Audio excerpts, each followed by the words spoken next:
Welcome back to the Light on Suitability podcast. Today we have a special guest with us, my stepson Brent. He is my podcast mentor, and he's here to talk to Shaun and Darrell about the podcast in general and his impressions and giving the guys encouragement. For the balance of the podcast, I would have to say we really worked on step 12 from the 12 steps of Alcoholics Anonymous, Narcotics Anonymous, Criminal Gangs Anonymous, any one of those. The steps are all the same. Step 12 specifically says, having had a spiritual awakening as a result of these steps, we tried to carry this message to alcoholics and to practice these principles in all of our affairs. Again, just substituting the word alcohol for any addiction according to the first step. Anything in our life where we have to admit that we were powerless over and that made our lives unmanageable. My takeaway from this week is a takeaway I have a lot in speaking with my own clients and speaking with Shaun and Darrell every weekend. A lot of people could benefit from working the 12 steps for whatever issue it is that they struggle with. We also decided to change the format of the show a little bit. We wanted to make it more organic, more authentic in terms of just having a conversation and letting the conversation lead us rather than us leading the conversation. So that's one of the requests that Shaun and Darrell had for the show and the direction it's going. Again, we talked about some guests that we might have coming on our show.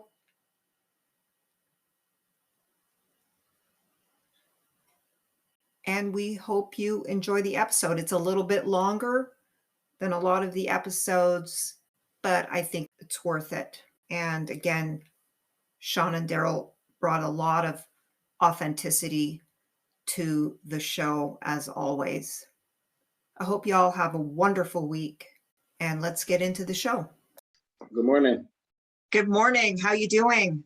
I'm doing really well. How you doing? Not too bad. How's work? What's going on? Oh, well, his work is getting hectic. Yeah, we're still down 6 people, so it's a lot. We're not overtime. Yeah, staying busy and just still learning a lot from the guys that's already there. What do you do there? What I'm doing, because it's the distribution center, I'm literally unloading the trucks. Like we unload a whole truck, and then 3 trucks may come, and we are distributing things to different trucks. And they're keeping everything in order. It's time. It's a lot of lifting and sweating and everything, but it's good. It keeps me going, especially at night because it's cold. So it's good, and it's working. It's working. I appreciate the opportunity. I can see a long career. A lot of the guys who got on when I got on, they were just seasonal, so they kept me and 2 other guys. So it's a plus. Well, you brought the great attitude and great work ethic with you. I did. And yeah. I'm still trying to get better. It's a challenge every day, but I'm getting better. Yeah, new jobs are all challenging, but still, that's the thing about parolees in particular. They just notice that good work ethic and the willingness to work, the no complaint attitude, just sure. And the thing is, people don't understand, everything's brand new for us. It's like, and we're literally faking it till we make it. But once you get it, you got it.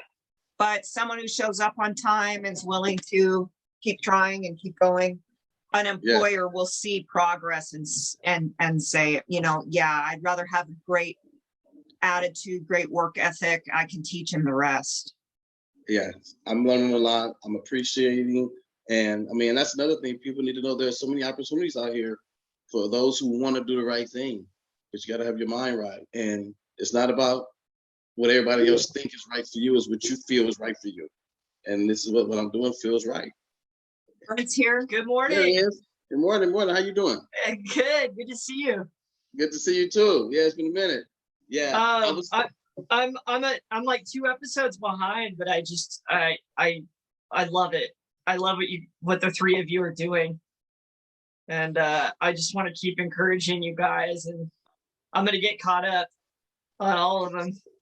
Please do. Yeah, we're looking forward to it. I'm looking forward to some insight also, and by all means, we like critique. We like it. Okay. Yeah, good because to know. We know that we know you all, you have your podcast, you're doing well. Give us whatever tools we can use so that we can broaden our scale and hopefully get to more listeners. Yeah, Dad and I are learning ourselves, to be honest. It's we just filmed an hour-long episode together. We're right at like 100 subscribers, and we just kind of were like, let's talk about who we are and what we're about. And I feel like that's what the 3 of you have on this channel already is you're talking about something specific, but it's very personal, and it's very like, this is our experience and what we've seen and how it's affected people and how it continues to affect people. That was what our whole show is about, like our whole hour. Okay, and it was good. Wonderful. And we opened up, and it felt more natural than ever, instead of being kind of worried about having the thing recording and I got to keep going, I got to try to put everything out there. Oh, I forgot something. It was just raw and real. That's good. And that's what we're trying to do, because the listeners, remember, they don't know. It's like when you go to a theater or you watch a play, you don't know the lines. They know the lines. So if they mess up, no one knows but them. So it's the same thing when we're talking. We don't have a script, but no one really knows what's coming out of our mouths until it comes out of our mouths. So there's no aha moments. It's just raw and uncut. I'm getting to a place more and more like that it's like they don't know the difference. Like, and that was a genuine moment. I was honest, and I threw it out there. And Allan said something last week that really touched us. I mean, you never know what listener needs to hear what. And that's what I was telling Shaun about, us being selective of what they hear. You never know who needs to hear what. And it may be something we think are insignificant, but that's the very thing that someone needs at that moment. I'm looking forward to it. And Allan said something last week, and I want to touch on it this week. And he says, don't give up. Yeah. Do not give up, because that's the mindset that we had in order to get out of prison. Yeah. For some of us who were denied, for some of us who received write-ups, for some of us who no one understood us, because our family still don't understand us now. We're out. My family don't understand me, but I'm not going to give up. I'm going to continue to strive and to push in a way that I believe is going to bring me success, because people who've already lived lives, they already have their achievements. They already have their accomplishments. So they expect us to just jump on board. But no, I have to learn like a child had to learn. And I really want people to understand, the same way a child scoots before he crawls, and crawls before he walks, and walks before he runs, and then jumps. This is not giving up. This is what we have to do. Continue to go through these baby stages, just like with the podcast. We're scooting, we're crawling, we're walking. Within a year, we may have, 5 million people tuning in, listening to what we're saying. I've really been thinking about not giving up, and I really want to please let Allan know I really appreciate that, because we did ask for some advice. This is big, because you can't get tired of giving people what you need. I needed something for 30 years, so I'm committed. And I didn't get it until the last 3 years. So I just want to continue to push forward and give as much as we can give, so that people can get whatever they need to overcome whatever obstacles are in their life, or whatever's preventing them from getting to the next step. I want people to get out and see what I see every day. And just free. I want people to be reunited with their families, even if their families don't want to be reunited with them. And it's big, and we're not going to quit. I was talking to Shaun about it. We're not going to give up. We're going to continue to be so awesome. Yes. Don't. And persevere. From the very first time I heard both of you, was so neat, because you both just come off as very intelligent people, whereas to listen to you and Shaun, I would say to double down on what my dad said, like, for you to just be confident in continuing on, because both of you just sound so intelligent. The information and the way that you guys present it, and just the way that you both sound is like I'd listen to a show, whatever you both were doing. It's incredible to me. And so whatever rabbit holes you run down, or whatever topics are going, or whatever stories, it's like, go with it, trust yourself and be confident to run. I brought that up in our 1 hour video. I was like, I'm in a place in my life where I feel like no matter what, I have to go forward, even if I have to crawl. Absolutely. And I get it now that it's like, no, I know how to run. Like, I know how to run forward. I can look at moments in my life where I had to persevere and achieve big goals, or get myself out of a really difficult time, either in my mind or in my life. And I can run. Just the confidence to keep doing it and have fun with it. And we're about 13 videos in, and I was very nervous. I don't know the topic like a pro, so I'm still kind of in this intermediate level where I'm trying to ascend and get it. But you guys are it. Like, the three of you is like this dream team on this topic. And so I just wanted to come in and say hi and just encourage what you guys are doing, because these three people are going to give me the whole feeling, the whole intellect. And if we can get this out to families, that's just going to be huge. Absolutely. And Absolutely. I'm with you, Darrell. I think it can grow and grow and grow. Hope so. Yeah. I mean, that's the goal. That's the goal. That's definitely the goal. There he is. I've been studying this from this monk on YouTube. And at the end of his thing, which matched sort of what Allan had to say, was there are two mistakes along the way to mastery: not starting it and not going all the way. That part. Yeah. That part right there. Yeah. I mean, I definitely agree with that. That means the absence of fear has to be there. We can't have fear. There's two courageous men this morning who want to talk. We're not going to be buckled down by fear. Again, I just want to articulate, coming out of prison after a long period of time, families don't understand us no more than we understand them. It's like getting to know people who you love all over again, because the circumstances are different. And I want to convey to family members, just get to know the people who you say you love and be patient with them, because we're like kids and we make mistakes over and over every single day, because what we're doing is new. What you've been doing is so familiar.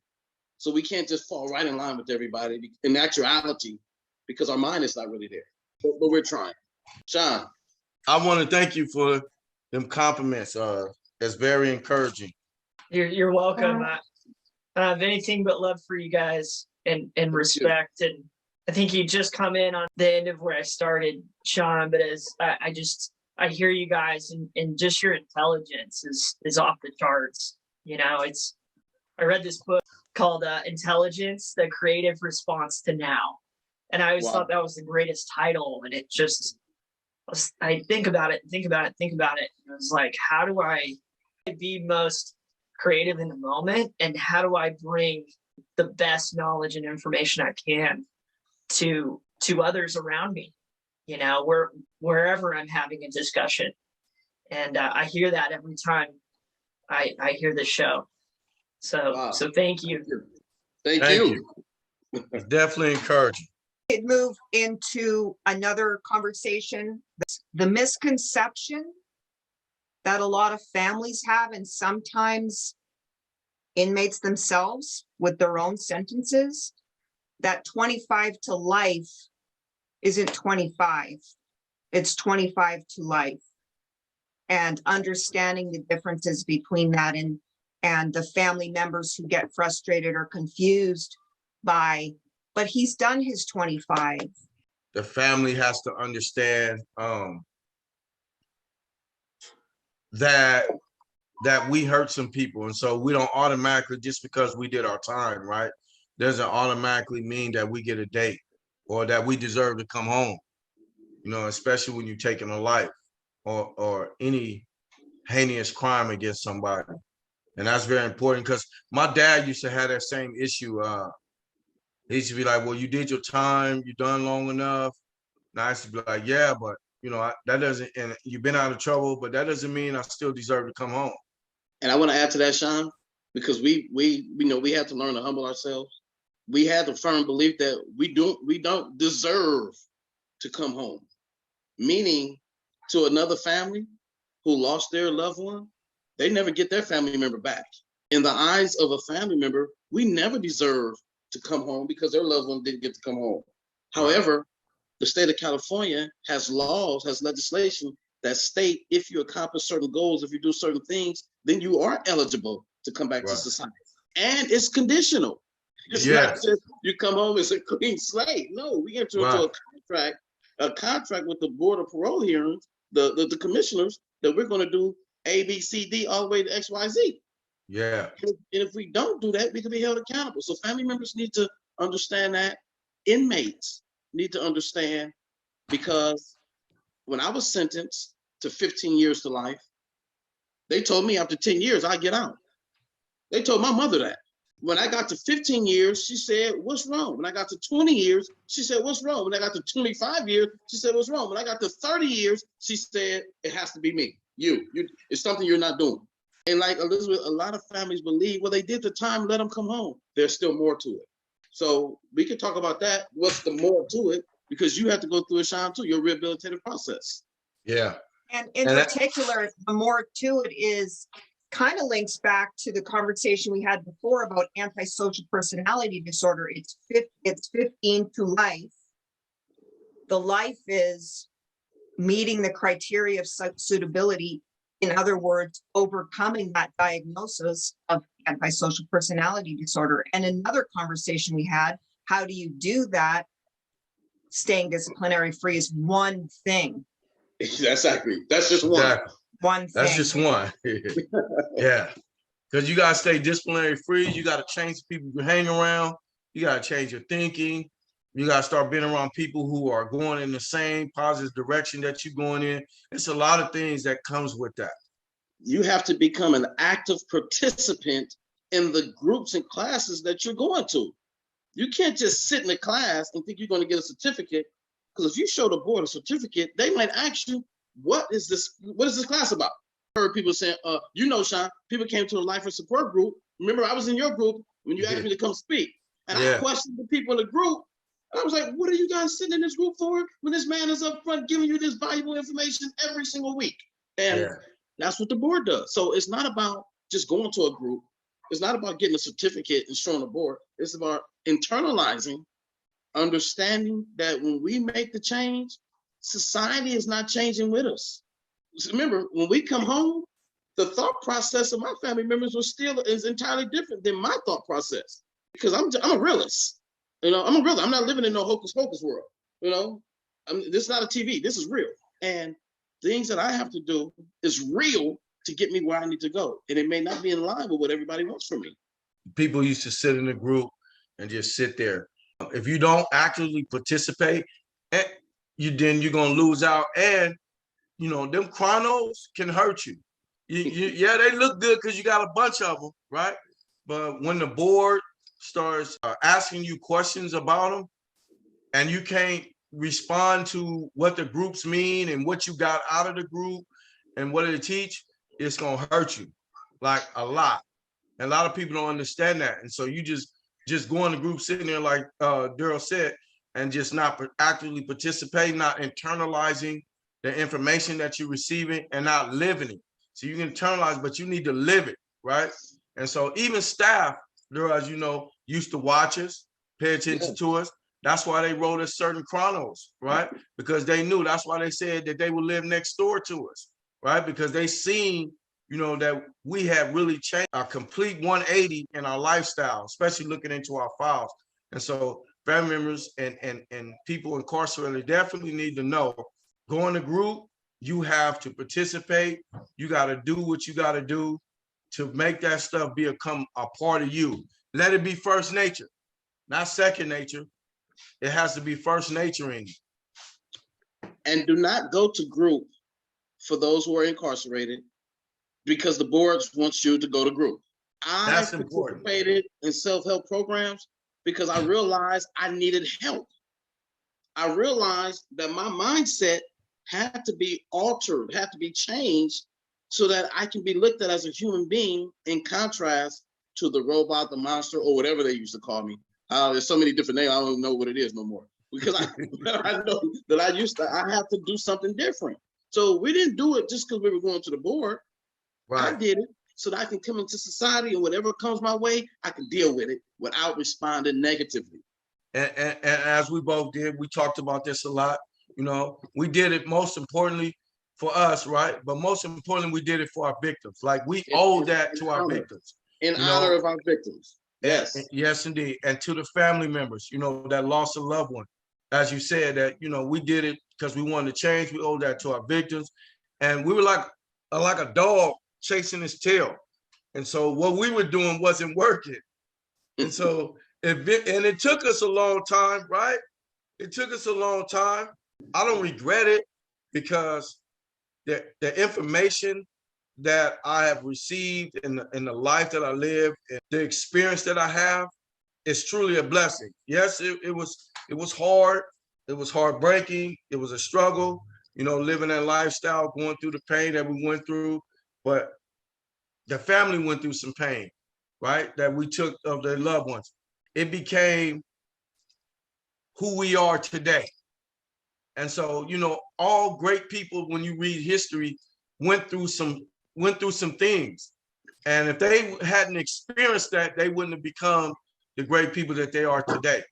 And I believe that we're gonna do great things. And the information that we have is gonna really help family members, people incarcerated, people not incarcerated, because we just don't want to help people incarcerated. We want to help people who are on their way or just not on their way, just so they have information about us and our lifestyle. And so when they come up around us, they won't think of prison movies or what the media puts out there, you know, because if you meet me and Darrell, you would never know that we did that much time in prison until we tell you. If you meet Shaun and I, you would not know that we were hardcore gang members. Gang members, exactly. And I'm not talking about skinny jean gang members. I'm not talking about guys who got a tint in their hair and all that stuff. I'm talking about real deal hardcore gang members who ran prison yards. Yeah. So, however, and not to glorify it because we're not going to do that. However, the indoctrination is so strong and so deeply rooted that unless you put yourself through a actual program, you would not have a progress. We had to de-educate ourselves and then re-educate ourselves so we can become the people who we're learning more and more about and appreciating each day. And we did that. And again, as you said, Shaun, it didn't happen overnight. No. And I want family members, I want people that are incarcerated, people who talk to people who are incarcerated. It is a process. Yeah. So if you talk to a person one day, don't expect them to just do it because you said it. It's a grand idea because our minds don't function. Our minds don't operate like that. Right. Okay. Most definitely. You know, I'm gonna give you an example, and this is important because people need to understand. I was talking to some guys, and they were like, "How could you best tell us how your thought process was?" I said, there's people who go to military school, West Point, they want to be a CIA agent. They're trained that if they hear a gunshot, jump in front of the gun, protect the person. I said, that's a gang member. We didn't think about when something happened, let's go. Yeah. You know, and this is in society, but even in prison, let's go. So we have to be de-educated to where no, let's go. Let's think about this first. Right. You know? Right. Because we were impulsive. We had to learn how to stop being impulsive. And that's something that they're missing about the mindset. Impulsivity means you act without thinking about the consequences. So we have to stop and say, whoa. That's going to be a 5-year denial. That's going to be a 3-year denial.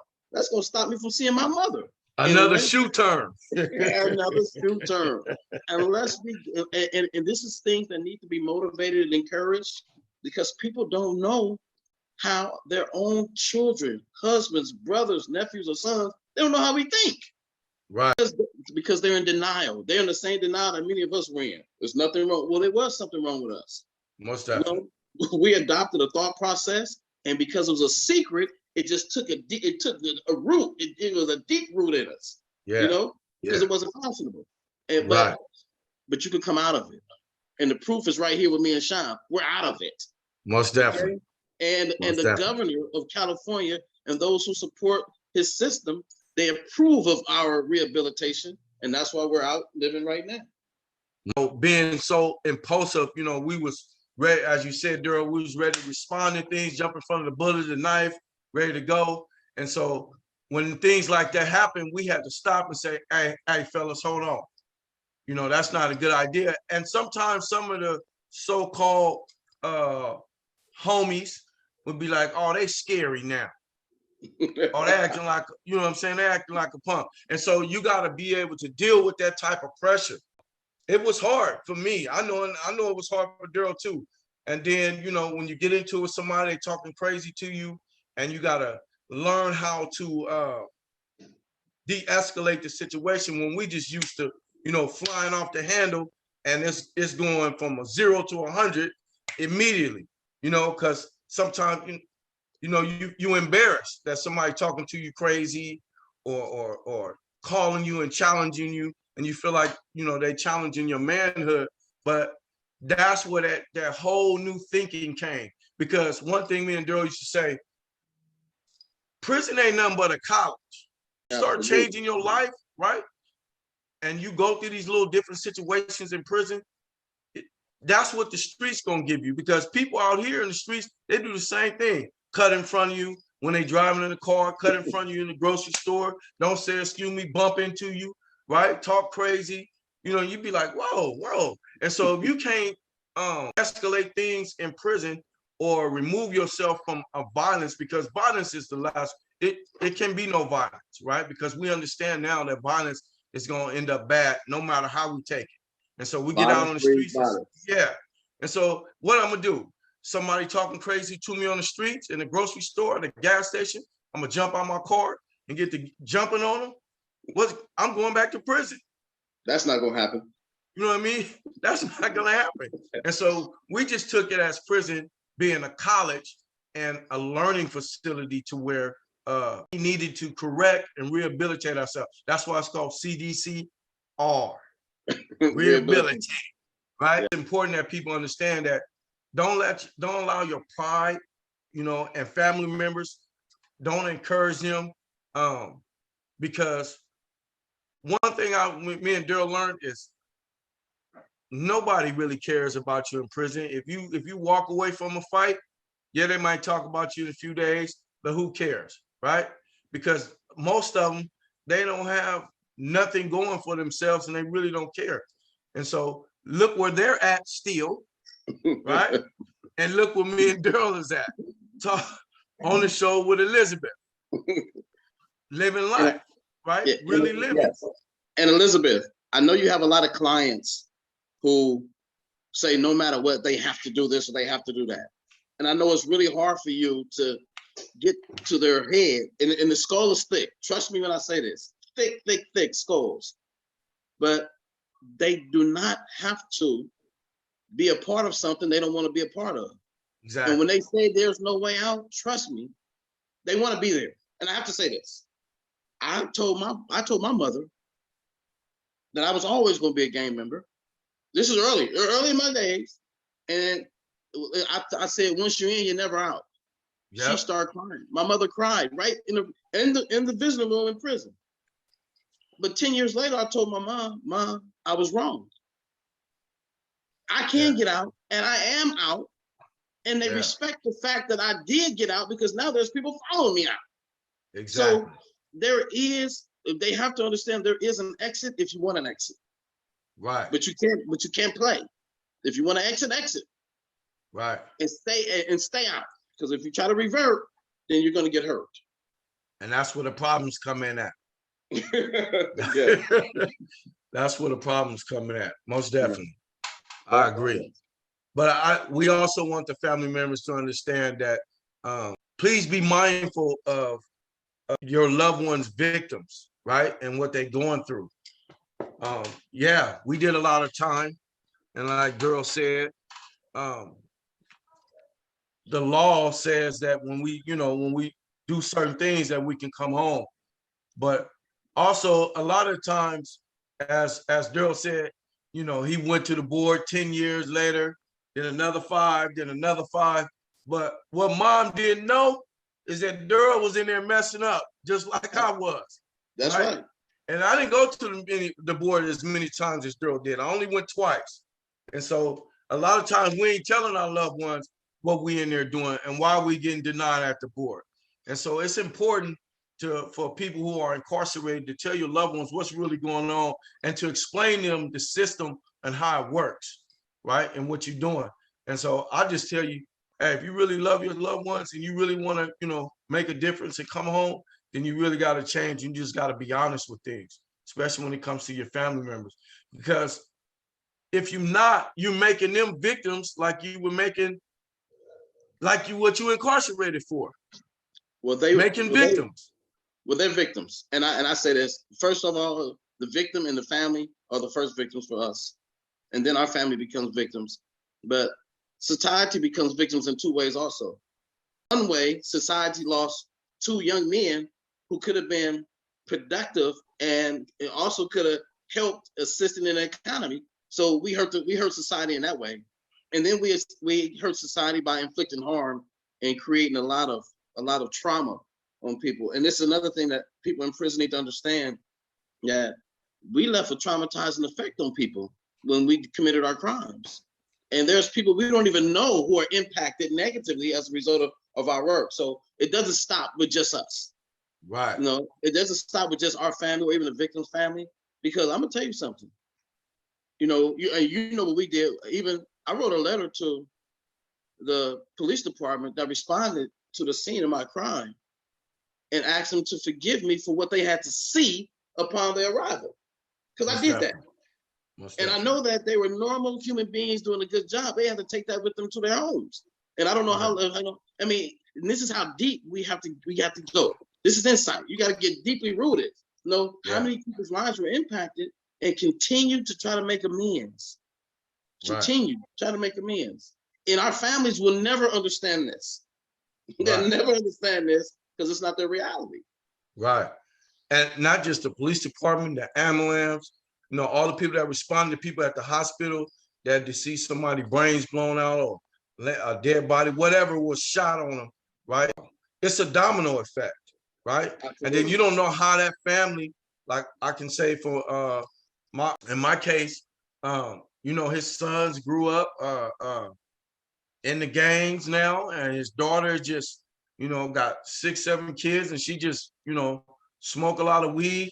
And so his wife continued to, really went into a deep depression, was on drugs. Now she's clean for the past 3 years. And so that devastation that we brought upon them families, that stuff devastates people. Like you said, and the police department, that community, right? That community, they probably lock their doors, put cameras out there, all that gunplay out there. Or you can scare people with that. And so it's important that we understand that you create victims, right? It's a domino effect. It's just not the victim and the victim's family and our family. It's people who live around there. It's the first responders. It's all that. And so that's very important for us to understand that. And this goes back to our topic. Well, all this is part of our topic in understanding that you may have been sentenced to 25 years. You may have done 25 years, but if you haven't internalized, first of all, who you were, what you were, and what we did, you're not going to be ready to come home when the 25 years is up. And unless we actually put ourselves into a program, a systematic program that's aimed at helping us become human beings, 25 years will be 30 and 30 will be 35. And I know it's hard when Elizabeth was talking to her clients, and because they're looking like, you don't know what you're talking about. You don't know their life. I heard all that crazy stuff. but she really does, because she's getting it. If she didn't, she's getting it from us. And Right. just hope that we give Elizabeth the tools that she could use to impart onto the people that, hey, if you really want to go home, you got to change your life. You Change the have way a choice. You know, I mean, if you really want to go home, you know, Yeah. if you really want to go home. And I really wanted to go home. You really want to go home, Shaun. And there's multitudes who really want to go home, but they don't have the tools. Right. Because rehabilitation in prison is you rehabilitating yourself. Yeah. And that's something that has to be understood also. So we needed encouragement and motivation. And the people who've never experienced a rehabilitative process, they're clueless. I'll be 50 Monday, right? And so that's a long time to be ingrained with poison, right? That's a long time to be ingrained with someone else's thinking, because that wasn't my thinking. That's something that I picked up from other people, right? That told me I had to think and do this way to be out here and to survive out here. And like Darrell said, I want to tap into that before I forget, is you have a choice. Me and Darrell didn't think we had a choice. And that's what we think. We think we don't have a choice. Maybe we're scared that, you know, what the homie's gonna say. Maybe we're scared that something's gonna happen to us, right? Whatever the case may be. But we just want to let people know you got a choice. You just got to make the choice. The only person that's in your way, that's stopping you, is you. That's right. That's it. You're the only person that's stopping you from getting to where you need to be. And you got to have courage, right? And I mean that. You got to have courage, because it took us courage, right? To say, I'm cool, I'm done, leave all the fellas alone, and start hanging around a different set of people, or just by ourselves. And so a lot of people don't know how to walk by themselves because they scared, right? They scared to walk by themselves. They feel like I'll be lonely. I need some attention. And that comes from, you know, childhood. Maybe, you know, they didn't have that that loving home to where people nurtured them and made them feel good. And that's really why we got into the game, because the so-called big homies made us feel good. They praised us when we did something crazy, right? And that felt good. Some people grew up without a father figure. That's when you got to look into yourself and you got to ask yourself, why do I got to be around people to feel like I'm important? Because you don't. You can walk by yourself. It's okay. It's okay. And it's okay to find new friends. That's not a part of their lifestyle. So what if they talking about you? Who cares? One thing I learned is that no matter what you do in life, people gonna always talk bad about you. Somebody always has something to say. Something to say, whether you're doing good, whether you're doing bad. Even when I was in the lifestyle, right? People were still talking about us behind our back. You know what I'm saying? It didn't even matter. So I was like, well, forget it then. I'm gonna do what I want to do, right?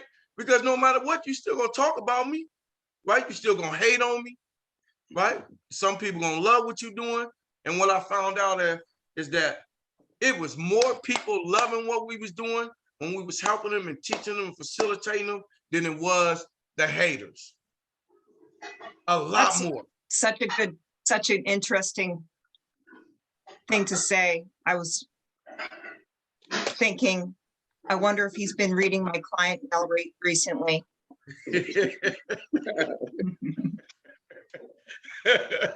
But it's good to hear, because it's that one piece of client mail, the hate mail, versus the 9 good. Absolutely. But we always focus on the one. Absolutely. Exactly. Exactly. No. Just like society. Me and Darrell a person can do good all their life, right? And then they'll mess up one time, they'll blast all over the news, and his whole career or her whole career is over with.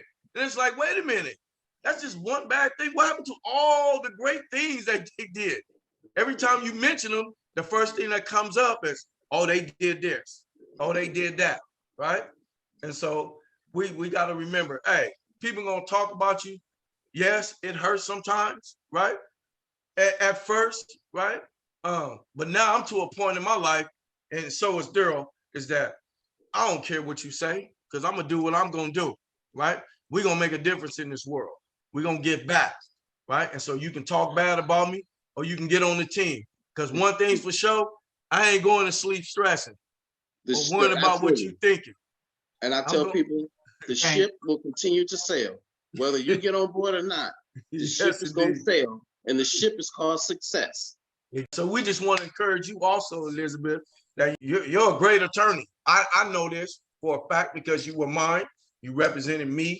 And before you became mine, I actually prayed that I got you because I seen the paperwork that you sent. You went far over and beyond, especially as a state attorney, right? Like you were one of the first state attorneys that I seen send in a lot of homework into people to get their stuff right. And I was blown away. I was like, okay, God, I need her. And I got blessed and got you, right? And you sent me work. And so just be encouraged and just remember that you're doing a great job. You're awesome. People gonna always say something. And that's that prison mentality that we have. Don't take it personal. That thinking that we have in prison and in that street mentality thinking, it's horrible. Like we don't care who we hurt, we just blap off at the mouth. We don't even care because we don't even care for ourselves, right? We didn't even love ourselves, and we didn't know how to think. We was retarded. Our thinking was retarded. People gonna say what they're gonna say, but the people who know you will always be able to speak up for you. If somebody was around me and Darrell, and they said so, oh no, you got Elizabeth wrong. You know, we're gonna be able to speak up for you. And so that's what I said to myself also. I was like, you know what? People can say whatever they want to say. They can call me a chump, a punk, whatever. But the people who know me know that me and Darrell, we were on a different direction. They know if we was in our past, we would have dealt with things. But they know. And that's what really would help me push forward in prison to let things go when people get crazy or whatever, or talk about you behind your back and you want to confront them. Hey, what you got to say? You got to, say it in my face. Don't talk about me behind my back, right? And I'm just like, you know what? The people who know me and see me every day and talk to me, and people who really don't even know me, but talk to me and see how me and Darrell live, know that we're on something different, right? And so I was okay with that because I know they was gonna speak up for me. Period. And they did. And they did. And they did. And it wasn't gonna change their way of thinking about me if somebody came up talking bad mouthing me and Darrell. The same as you, Elizabeth. It ain't gonna change anything. And so we just want to encourage you also to keep pushing forward, keep fighting for the people, because you're awesome. You're extremely awesome. Look what you're doing with us. I mean, but how many attorneys have reached out? You reached out and snatched me up. You my support network. I bring Darrell in. Now you part of Darrell's support network. So Absolutely. We need to talk to you. You know what I mean? We can call you. You're phenomenal. And so just keep doing what you're doing. You're helping family members with information on things. You're helping inmates. They talk crazy, but you're still there. You still do your job. You still stay professional. That's awesome. I mean, that's awesome. And you don't get paid like all these big high attorneys, And so you can be robbing people of their money, but that's not what you're about. You're really about helping people change their life and helping people get out of prison who has really changed, right? And giving them information to find out about themselves. And I haven't met another state attorney that does that. I'm not saying there's not no more. I'm just telling you, I haven't met one that's like you. No, it's good. It's really good. And when I meet people, I tell them to go on and listen every day. When I meet someone, hey man, look on Spotify and look at the live on Suitability. It was formerly called Suitability Saturday, because I want people to get the insight. And you're providing this platform for us, Elizabeth. So it's appreciated tremendously. Yes. And this is something that I look forward to every week. Like every it used week. to be Sunday, I'm thinking about it. So now tomorrow morning I'm thinking about it. Can't wait till Saturday comes so I can go to sleep and wake up, or go to work and then come out and say, hey, I'm ready. This is really good because I listen to what I say, and I'm my biggest critic, but I hold myself accountable. Myself accountable, and I'm not going to say something and then do the exact opposite because I don't want to be considered hypocritical. And Right. you know, Shaun, where we come from, there's a lot of people who talk a good one, but their walk is jinky. It's something different. So Yeah.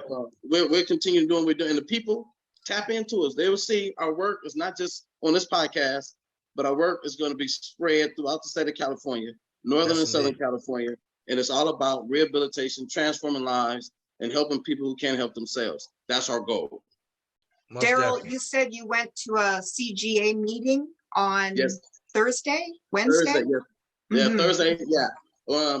They were doing it on Zoom, but I was asked to come in and talk. So I went to a transitional house in Los Angeles, and I talked to the guys that were in the CGA meeting. And amazingly, I didn't know that they actually had real gang members from society in CGA, Criminal Gang Anonymous, people trying to exit the gang while they're on the street. It blew me away.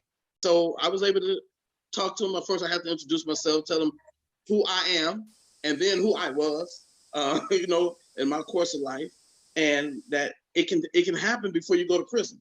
And there was two guys there who did get out of prison, and they said, "Hey, man, we're here because we told the board we were going to do this when we got out, and we're here." And I was like, I said, you know what? You're good guys. You're good guys because you're keeping your word. And again, I don't tell my family members when I'm going to groups. I don't tell my family members because they don't understand none of this stuff. You're MIA. Well, you don't know that I was in a self-help group helping me to become a better person for you because they don't get it. You know, so when I'm off the grid, we're doing things like that day I was talking to you and I was going to the group. No, they don't know where I'm going, but I need this. And it's a continual process for me not to forget where I came from and where I'm going. So it was a wonderful thing. It was about 15 people there. And I told them I will be back next Thursday. You know, That sounds amazing. And also, isn't what the 12th step is continue to give back or something along that nature? Right? Absolutely. Absolutely. You know, and I brought this up a few times, Shaun did also. Making amends. Making amends starts with me acknowledging that I did something wrong, making a commitment not to do that same thing again, and then changing whatever I can as a result of my behavior and my thinking. This is a continual process. But again, my loved ones don't understand that because they want me to be around them all day. But I don't want to be around them all day because they already got it made. They're not in trouble. I'm trying to spend my time somewhere else. For real. And they don't get it. No, they don't get it. But also, the interesting thing is with the majority of society, the majority is the addiction of fear. And a lot of society, like you mentioned in another podcast, or maybe off the topic conversation, was non-parolees, they're not really doing the work on themselves. No. Absolutely. To try to be better people in any way, shape, or form, even just to avoid arguments, egos get in the way, obsessions, other addictions. People think they got it made because they never got arrested. Exactly. They think they got it made because they've been working in a job they've been slaves to a job where they can't even think right. I mean, they think they got it made. Well, you got out of prison. I say, well, yeah, I got out of prison, but you're miserable. I'm not. Because the smallest thing is the biggest thing for me. The things you overlook are the things that's a jewel to me. So I'm getting the joy out of life while you're complaining. I mean, you know, so you know, non-parolees, they don't understand that they also have issues that need to be addressed. Right. They have major character defects that need to be rectified. Even family members, people, period, in society, period. No, because the society is geared to perpetuate character defects. That's how they stay in control of everything. That's how they stay consumed. Elizabeth, you know that. So I don't know if we told you, Elizabeth. So a lady by the name of Comeau Johnson. I was invited. There was a young man that me and Darrell was incarcerated with, called me. He wanted me to connect with her because he heard about the podcast. He heard it, hearing how good me and Darrell is out here doing. So he thought it would be good. And so he's like a filmer. Like he films and like makes music for the show. She runs a show called Raw Conversations with young gang member adults and family members in the community They've been filming for over a year. We talked to her. So we're gonna meet with her. We're gonna be on a show February 6th. Me, Darrell, and a few other people. We're gonna be versatile. So we're gonna have a Black, white, Mexican, and an Asian that works with us to come on the show, that was in the gangs real hard. So they film out of Long Beach. We just want to give a shout out to her because we're gonna be connecting with her, and it's gonna really be an honor for me and Darrell, to be on that show, and the other fellas, and see her do things. She's been in the game for like 28 years. She does things all over Los Angeles. We definitely want to invite her on the show one day to talk about, because she's been through some stuff too. Like, yeah, she's been through a lot of things. And so she has a beautiful story also. So that just goes to show that when you get out and you change and people hear our stories, right, they move by it, and then, they want us to come on. And so it's an honor to be able to go on that show and then be able to talk with some kids live that's in the gang still, participate. And also at the same time, to be able to educate the family members, right? Because it's family members there, it's community there. And so we want to educate, because the community, just as well as the police department, they don't understand our thinking and what we're going through and what's happening with us. And so it's important that we start educating people as well as we educate the gang members and the criminals. We got to educate our police department and everybody else. We want to educate the educators. Yeah, yes, them too. We want educators in the school system. So we want to meet with them. We want to talk. We want to show them what to look for. We want to show them signs and symbols. Right. We want them to understand how to identify a person that's going through something. So you can give us a call. We'll come talk to the person. We want to do counseling. So it's real big, Elizabeth. And again, you're providing this platform for us, and it is appreciated in more ways than I can express myself. And I just want to say thank you again and again and again. And I know, Shaun, as you just made mention, as a result of someone listening to the podcast, they're already reaching out to us. They're reaching out. So it's a blessing, and I appreciate it so much. I wonder how she found the podcast. My friend, I told him about it, and so he went on and listened, and he works with her. And so when he went on and listened, he told her, and she was like, "Oh, well, let me meet him." So he called, and then I talked to her, and then me and Darrell and another guy named Mr. Baldwin, we all talked to her. Darrell had to go to work, so she was just blown away by our stories and couldn't believe that we'd done so much time and what we out here doing already in our communities. Like Darrell said, we're in the junior highs, we're in the high schools, talking already to the kids, but at the same time, we're teaching and training the teachers, because they can go against us if they don't know what they're doing when we're coming in teaching these kids certain things. And so we just want them to be educated, as Darrell said, to know the signs of this is coming, or signs of a person using drugs, signs of a person slipping over here, signs of peer pressure, signs of bullying. Because I was a bully. I had a little man complex, and so I was a bully. I never thought I was a bully, because I used to say, man, I hate bullies. But then when I started reflecting at myself, I realized I was a bully too, right? Because me and Darrell will bully the bullies. That's a bully. I mean, we justified it in our mind. That shows you how our thinking is. Oh, no, I'm not a bully. I'm just bullying the bully. No, you're bullying. It doesn't matter if you're bullying the bully. You're bullying. And so I was a bully. So we definitely want to educate the teachers, everybody. We want to educate everybody about this lifestyle, about this thinking, so they can just have a better understanding, especially if their child is growing up in a gang. And, a lot of parents don't know how to deal with it. Your child grows up real good, and all of a sudden he comes home, you notice he ain't listening to you. He's on his phone all the time. He's sagging, or he's wearing colors. He's dressing different. He's hanging around. He's coming in late. He ain't doing his homework. He getting bad grades now. These are signs. And so you gotta be able to notice these things and sit him down, talk to him, and call someone in, because my mom didn't know how to deal with me as a gang member. I mean, she was the best woman in the world to me. She didn't have the information on how to sit me down.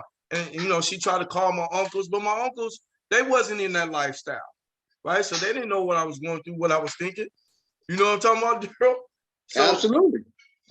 So that's some of the things that we want to educate the community, society, period, as a whole, so they can recognize these things and then have resources to be able to call someone to come talk to their child, or, you know, the schools to be able to call me and Darrell and other people that's on our team, you know, to come up there and talk to them one-on-one or in a class setting, whatever it is. And so, you know, our kids is very important to it, as well as the adults. That's very important for us. All right. Well, we got a meeting. I got somewhere to be. My birthday is Monday. I had a good celebration last night. They surprised me. All my close family members that I messed with was there. The only person was missing was Darrell. I can't be out there. I'm on parole. I know. But it was awesome. I cried like a baby because I didn't expect it. Because I wanted to do something big for my birthday. It was the 50th, and I was just like, all right, forget it. And then I just like, you know what? There's nothing to be mad about. You in good health, you free, right? And you're around the people that you love. What more can you ask for? I ain't spending it in prison. That's right. You know what I mean? I ain't got to call people, collect, and so they can say happy birthday. I ain't got to wait on the mailman to get a birthday card. You know, I can get it personally and just be free and just sit outside and just give praise to the creators. Just like, thank you. Yes, you know? That's a big blessing. Blessing. But yes. Jasmine surprised me, and man, I started crying like a little baby. Man, I'm gonna sing out some pictures. I was crying. I couldn't believe it. I was surprised. Yeah. They got me. Went horseback riding. Yes. Earlier that day. Yes. You know, for a while, and that was a blessing because she didn't know I like horseback riding, and that's something that my mother used to do. She an old country girl from Oklahoma, and so, you know, as mom is gone, I kind of like felt her presence. And so my mom has horses, and she has a black horse, right, that nobody can ride him but her. And so as we're coming around about the end, the horse ride, I was like, man, I don't see no black horses out here. And then right there, right at the end, there he was sitting right there. So I just started crying. I was just like looking up. It's like, I see you, moms. I see you. You know, I see you. It was wonderful. It was wonderful. So that alone, that experience alone, you know, going horseback riding on your birthday, like it was like an hour and a half, 2 hours long, just riding on the horse. You know, it was phenomenal. So it was good. It was good. I'm glad to hear that. Really glad. I'm proud. And again, it wouldn't have been possible unless we put in the work and made the change. So commend yourself. You know, I commend you and commend yourself, and I really, it's good. I'm going to meet my brother that I haven't seen since I was about 6 or 7 years old. Wow. We've been missing each other, but he just called me. He said, "Hey, bro, after the podcast, we gotta sit down. We gotta meet." And he's like a year older than me. Yeah, this is gonna be a big thing. I was so nervous leaving work this morning. I was like, man, I'm nervous. I went to the transitional house and changed and codes and everything. I was like, wow. So I'm really nervous. I'm looking forward to it. This is my brother. I mean, you know, this is my brother. Yeah. You know, and wow. So again, things are happening. And Elizabeth, I mean, you're seeing it. You know, you're part of this process. All good stuff. Yeah, it's gonna be real big. So yeah, I told him I'll be calling him about 11. So okay, perfect. So let's cut everybody loose then, and I will see you guys next week. This will be our new improved format. We'll see how it goes. Most definitely. And yes, I look forward to seeing you guys always as same on Sunday. And to all the listeners, we appreciate you logging in and listening to us. And we hope that we gave you something that will help you out. Keep logging in. We're here. One day soon, we'll have something where you can send in questions and we'll be able to answer. Just keep logging in with us. And the biggest thing is, do not give up. Do not give up. Do not give up. All right. Thank you all. All right. Okay, you too. I'll see you guys soon. All right. Have a good one. Most definitely. Happy birthday, Shaun. Happy birthday. Thank you. Congratulations.